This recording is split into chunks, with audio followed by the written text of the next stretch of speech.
The Whale movie, Brendan Fraser controversy explained. Hey guys, today we're going to talk about The Whale movie, Brendan Fraser controversy explained. Let's get right into it. Although The Whale is being hailed as Brendan Fraser's comeback film, Darren Aronofsky's film is causing controversy due to fat phobia concerns. The Whale follows Charlie, a reclusive English teacher played by Brendan Fraser who is suffering from severe obesity and tries one last time to reconnect with his estranged teenage daughter, Ellie.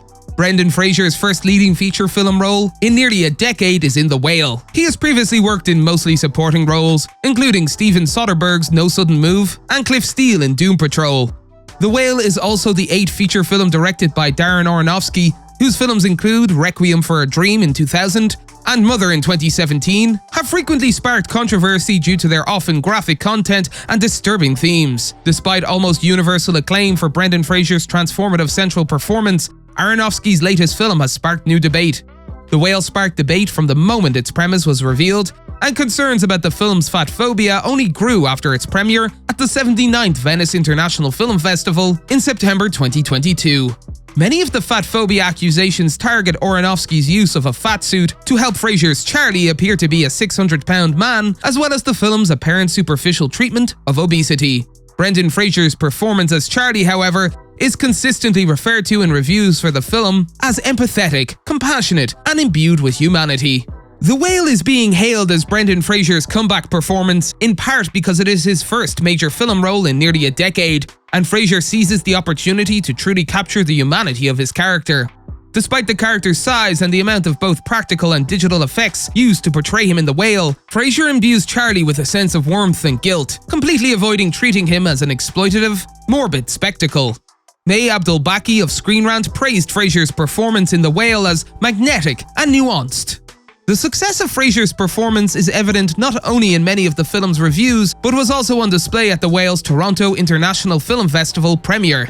Fraser received a 5-minute standing ovation for The Whale at TIFF, which moved the actor to tears before telling the audience that he hoped the film would change some hearts and minds and inspire more compassion among viewers. Despite almost universal praise for Brendan Fraser's human performance, as well as the acting of the rest of the film's ensemble, The Whale has sparked a lot of controversy from viewers and critics alike due to the film's alleged fat phobia.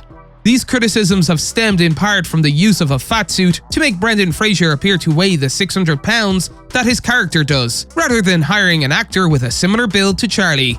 The fat suit was then digitally altered in post-production to increase the character's size to the full 600 pounds. Critics of director Darren Aronofsky's creative decision claim that it undercuts Fraser's human performance and treats Charlie in a voyeuristic manner.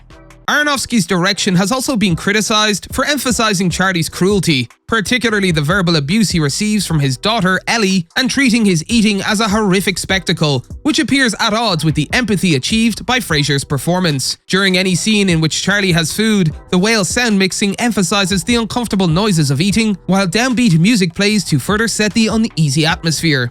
Darren Aronofsky's directional choices do not appear to be based on empathy, and they treat Charlie as a circus spectacle rather than the three-dimensional human Brendan Fraser's performance does. The Whale's story has also been accused of merely using Charlie's obesity as a metaphor and set dressing rather than engaging with it on a narrative level. Critics have noted that the director appears more interested in using Charlie as a Christ-like sacrificial figure than as a three-dimensional character in his own right. The Whale gives lip service to the poor treatment of obese people in hospitals and other medical settings. However, the film has been accused of using Charlie's refusal to go to the hospital to show the audience how selfless he is, rather than acknowledging that studies show that obese patients are frequently dismissed or misdiagnosed by doctors. There is an old adage that there's no such thing as bad publicity, but this is not always true. Amsterdam, which was released in October 2022, sparked significant controversy due to issues surrounding its director, David O. Russell, and received abysmal box office results. The director was accused of assaulting fellow director Christopher Nolan at a party in 2003, of being verbally abusive to actor Lily Tomlin on set, and of sexually abusing his niece. Despite an all-star cast that included Christian Bale, Margot Robbie, and John David Washington, Amsterdam was a box office flop and is expected to cost 20th Century Studios around $100 million. The Whale's controversy, while not as severe as Amsterdam's, could harm the film when it hits theaters in December 2022. Aside from hurting the film financially, The Whale's controversies may harm the film's experience for viewers given that so many of them are related to the film's content. Many of Darren Aronofsky's films, including The Whale's Charlie, wallow in their characters' misery. This is most noticeable in Aronofsky's psychological drama about drug addicts, Requiem for a Dream, which treats the devastation of heroin as a horror film. These stylistic choices by Aronofsky are evident in The Whale, with the film frequently emphasizing Charlie's size and eating habits for horror rather than empathy. Although Brendan Fraser gives a career-best and deeply humanist performance in The Whale, the film's more contentious aspects threaten to drown that performance in a sea of misery. That's all for today, and we'll be sure to catch you all in the next one.